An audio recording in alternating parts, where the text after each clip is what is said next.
ನಮಸ್ಕಾರ ವೀಕ್ಷಕರೇ. ಬಹುದೊಡ್ಡ ದಿಗ್ವಿಜಯ ಸಾಧಿಸಿರೋ ಡೊನಾಲ್ಡ್ ಟ್ರಂಪ್ ಸದ್ಯ ಪ್ರಪಂಚದಲ್ಲಿ ಟ್ರೆಂಡಿಂಗ್ ರಾಜಕಾರಣಿ ಅನ್ನೋದು ಗೊತ್ತಿದೆ.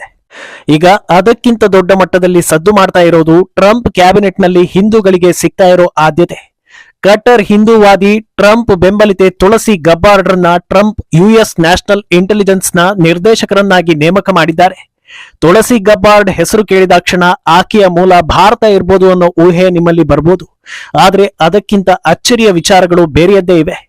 ತುಳಸಿ ಗಬ್ಬಾರ್ಡ್ಗೂ ಭಾರತಕ್ಕೂ ಯಾವ ರೀತಿಯಲ್ಲೂ ಕನೆಕ್ಷನ್ ಇಲ್ವೇ ಇಲ್ಲ.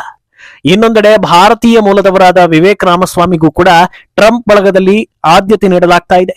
ಮತ್ತೊಂದೆಡೆ ಭಾರತ ಅಮೆರಿಕದ ಬಾಂಧವ್ಯವನ್ನ ಹೆಚ್ಚಿಸೋ ಹಿನ್ನೆಲೆ ಅದಾನಿ ಸಂಸ್ಥೆ ದೊಡ್ಡ ಮಟ್ಟದಲ್ಲಿ ಅಮೆರಿಕದಲ್ಲಿ ಹೂಡಿಕೆ ಮಾಡೋದಕ್ಕೆ ಮುಂದಾಗಿದೆ. ಹಾಗಿದ್ರೆ ತುಳಸಿ ಯಾರು? ಟ್ರಂಪ್ ಬಳಗ ಹೇಗಿದೆ? ಇದೆಲ್ಲವನ್ನ ಒನ್ ಬೈ ಒನ್ ವಿವರಿಸ್ತಾ ಹೋಗ್ತೀವಿ. ಈ ವಿಡಿಯೋವನ್ನ ತಪ್ಪದೆ ಕೊನೆ ತನಕ ನೋಡಿ. ಅದಕ್ಕೂ ಮುನ್ನ ಮೀಡಿಯಾ ಮಾನ್ಸ್ಟರ್ ಚಾನಲ್ ಅನ್ನ ತಪ್ಪದೆ ಸಬ್ಸ್ಕ್ರೈಬ್ ಮಾಡಿ.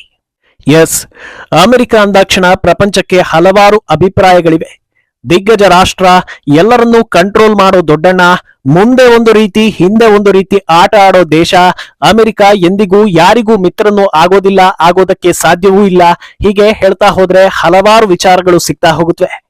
ಆದರೆ ಭಾರತದ ಪಾಲಿಗೆ ಅಮೆರಿಕ ವಿಶೇಷವಾಗುವುದಕ್ಕೆ ಕಾರಣವೇ ಡೊನಾಲ್ಡ್ ಟ್ರಂಪ್. ಅಮೆರಿಕ ಅಧ್ಯಕ್ಷರ ಲಿಸ್ಟ್ ತೆಗೆದರೆ ಟ್ರಂಪ್ ಬೇರೆಯದೇ ರೀತಿಯಲ್ಲಿ ನಿಲ್ತಾರೆ. ನೇರ ಮನಸ್ಥಿತಿಯ Trump I love Hindus, I love India ಅಂತ ಹೇಳೋದಕ್ಕೆ ಹಿಂದೂ ಮುಂದೂ ನೋಡ್ಲಿಲ್ಲ. ಆದ್ರೆ ಇದು ಕೇವಲ ಬಾಯಿ ಮಾತಿಗೆ ಮಾತ್ರ ಸೀಮಿತ ಆಗಿರದೆ ಅವರ ನಡೆ ನುಡಿಯಲ್ಲೂ ಕಾಣಿಸ್ತಾ ಇದೆ. ಸದ್ಯ ಕಟ್ಟರ್ ಹಿಂದೂವಾದಿ ಖಡಕ್ ನಾಯಕಿ ತುಳಸಿ ಗಬ್ಬಾರ್ಡ್ರನ್ನ ಟ್ರಂಪ್ ಯುಎಸ್ ನ್ಯಾಷನಲ್ ಇಂಟೆಲಿಜೆನ್ಸ್ನ ನಿರ್ದೇಶಕರನ್ನಾಗಿ ನೇಮಕ ಮಾಡಿದ್ದಾರೆ. ತುಳಸಿ ಗಬ್ಬಾರ್ಡ್ರ ರಾಜಕೀಯ ಹಿನ್ನೆಲೆ, ಅವರ ಕೆಪಾಸಿಟಿ, ಇದರ ಬಗ್ಗೆ ಹೇಳೋದಕ್ಕೆ ಮುಂಚೆ ಅವರ ಜೀವನದ ಬಗ್ಗೆ ತಿಳ್ಕೊಳ್ಬೇಕಾಗತ್ತೆ. ಅತ್ಯಂತ ಹೆಚ್ಚು ಅನಿವಾಸಿ ಭಾರತೀಯರು ಇರೋ ದೇಶ ಅಮೆರಿಕ ಆಗಿರೋದ್ರಿಂದ ತುಳಸಿ ಗಬ್ಬಾರ್ಡ್ ಹೆಸರು ಕೇಳಿದಾಗ ಮೂಲತಃ ಭಾರತೀಯರು ಅನ್ನಿಸ್ಬೋದು. ಆದ್ರೆ ಅವರಿಗೂ ಭಾರತಕ್ಕೂ ಯಾವ ರೀತಿಯಲ್ಲೂ ಕನೆಕ್ಷನ್ ಇಲ್ವೇ ಇಲ್ಲ ಅನ್ನೋದು ವಾಸ್ತವ. ಹವಾಯಿಯ ಸ್ಟೇಟ್ ಸೆನೆಟರ್ ಆಗಿದ್ದ ಮೈಕ್ ಗಬ್ಬಾರ್ಡ್ ಹಾಗೂ ಪತ್ನಿ ಕ್ಯಾರಲ್ ಪೋರ್ಟರ್ ಗಬ್ಬಾರ್ಡ್ ದಂಪತಿಗೆ ಜನಿಸಿದ 4ನೇ ಪುತ್ರಿ ತುಳಸಿ ಗಬ್ಬಾರ್ಡ್.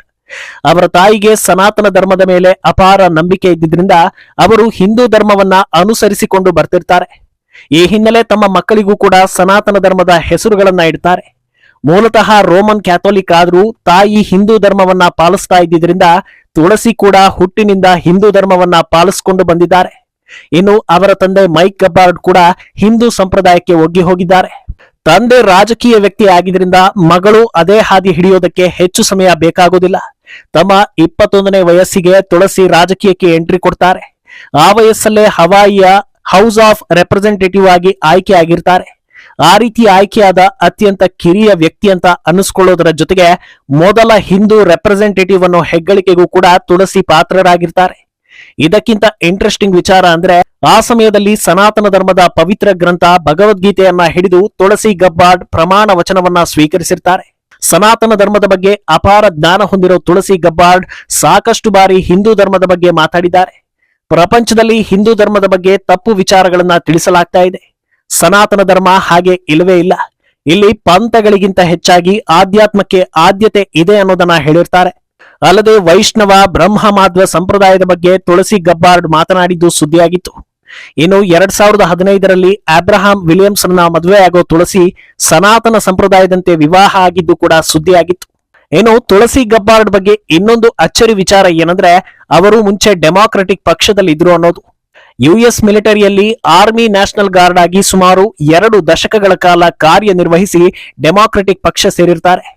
ಅಷ್ಟೇ ಅಲ್ಲದೆ 2020ರಲ್ಲಿ ಡೆಮಾಕ್ರೆಟಿಕ್ ಪಕ್ಷದಿಂದ ಅವರನ್ನೇ ಪ್ರೆಸಿಡೆಂಟ್ ಕ್ಯಾಂಡಿಡೇಟ್ ಮಾಡೋ ನಿರ್ಧಾರವನ್ನ ತೆಗೆದುಕೊಳ್ಳಲಾಗಿರುತ್ತೆ.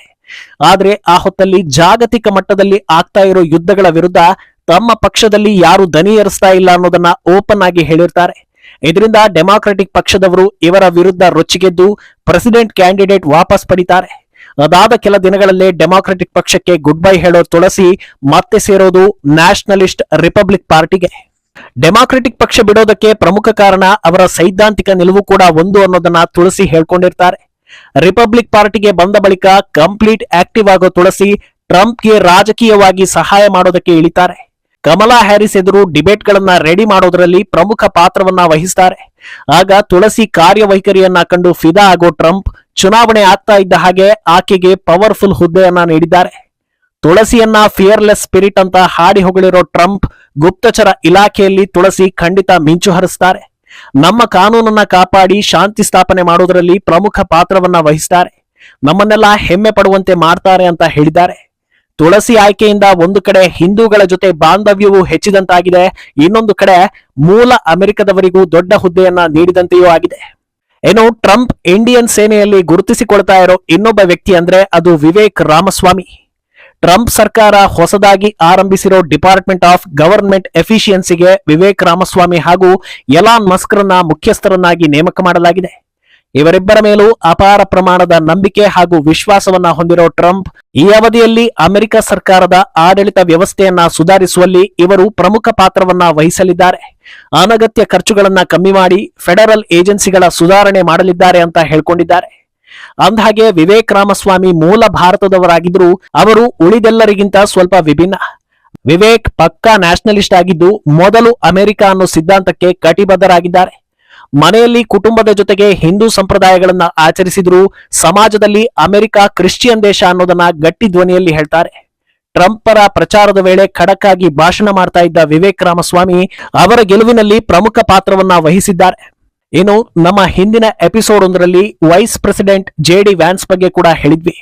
ಅವರ ಪತ್ನಿ ಅರ್ಥಾತ್ ಅಮೆರಿಕದ ಸೆಕೆಂಡ್ ಲೇಡಿ ಉಷಾ ವ್ಯಾನ್ಸ್ರ ಮೂಲ ಕೂಡ ಭಾರತ, ಅದಕ್ಕಿಂತ ಹೆಚ್ಚಾಗಿ ಕಟ್ಟರ್ ಸನಾತನಿ. ಆದ್ರಿಂದ ಟ್ರಂಪ್ ಸುತ್ತಮುತ್ತ ಇರೋ ಎಲ್ಲಾ ಪ್ರಮುಖ ಹುದ್ದೆಗಳಲ್ಲೂ ಭಾರತೀಯರು ಅಥವಾ ಕಟ್ಟರ್ ಹಿಂದೂಗಳಿರೋದು ಭಾರತಕ್ಕೂ ದೊಡ್ಡ ಅಡ್ವಾಂಟೇಜ್ ಆಗ್ತಾ ಇದೆ. ಮೂಲಭೂತವಾದಿಗಳು ಪ್ರಪಂಚದಾದ್ಯಂತ ಹೆಚ್ಚಾಗ್ತಾ ಇರೋ ಹೊತ್ತಲ್ಲಿ ಈ ದೇಶಗಳು ವಲಸೆ ಬಂದವರ ಮೇಲೆ ಒಂದು ರೀತಿಯ ಅಭಿಪ್ರಾಯಗಳನ್ನ ಇಟ್ಕೊಂಡಿದ್ದಾರೆ. ಆದ್ರೆ ಭಾರತೀಯರ ಮೇಲೆ ಬೇರೆಯದ್ದೇ ಅಥವಾ ಪಾಸಿಟಿವ್ ದೃಷ್ಟಿಕೋನ ಇದೆ ಅನ್ನೋದಕ್ಕೆ ಇದೇ ಸಾಕ್ಷಿ. ಕಮಲಾ ಹ್ಯಾರಿಸ್ರನ್ನ ಮುಂದೆ ಬಿಟ್ಟು ಭಾರತೀಯ ವೋಟ್ಗಳನ್ನ ಪಡೆಯೋದಕ್ಕೆ ನೋಡಿದ್ರು ಭಾರತೀಯರೆಲ್ಲರೂ ಒಗ್ಗಟ್ಟಿನಿಂದ ಟ್ರಂಪ್ ಬೆನ್ನಿಗೆ ನಿಂತರು.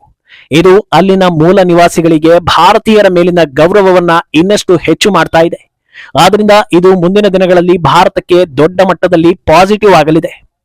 ಇನ್ನು ಟ್ರಂಪ್ ಅಧ್ಯಕ್ಷ ಆಗ್ತಾ ಇದ್ದ ಹಾಗೆ ಇತ್ತ ಭಾರತದ ಪ್ರಮುಖ ಉದ್ಯಮಿ ಗೌತಮ್ ಅದಾನಿ ಕೂಡ ಅಮೆರಿಕದಲ್ಲಿ ದೊಡ್ಡ ಪ್ರಮಾಣದಲ್ಲಿ ಹೂಡಿಕೆ ಮಾಡೋದಕ್ಕೆ ಮುಂದಾಗಿದ್ದಾರೆ. ಸುಮಾರು $10 ಬಿಲಿಯನ್ ಎನರ್ಜಿ ಹಾಗೂ ಮೂಲಭೂತ ಸೌಕರ್ಯಗಳಿಗಾಗಿ ಇನ್ವೆಸ್ಟ್ ಮಾಡೋದಾಗಿ ಘೋಷಣೆ ಮಾಡಿದ್ದಾರೆ. ಇದರಿಂದ ಅಮೆರಿಕದಲ್ಲಿ ಬರೋಬ್ಬರಿ 15,000 ಉದ್ಯೋಗ ಸೃಷ್ಟಿಯಾಗ್ತಾ ಇದ್ದು ಟ್ರಂಪ್ಗೆ ದೊಡ್ಡ ಮಟ್ಟದಲ್ಲಿ ಪಾಸಿಟಿವ್ ಸುದ್ದಿ ಆಗ್ತಾ ಇದೆ. ಅಮೆರಿಕ ಫಸ್ಟ್ ಅನ್ನೋ ಘೋಷವಾಕ್ಯ ಹೇಳ್ಕೊಂಡು ಬಂದಿರೋ ಟ್ರಂಪ್ ಅಲ್ಲಿನ ನಿರುದ್ಯೋಗ ಸಮಸ್ಯೆ ನಿವಾರಣೆಗೆ ಕ್ರಮ ಕೈಗೊಳ್ಳೋ ಭರವಸೆಯನ್ನ ನೀಡಿದ್ರು.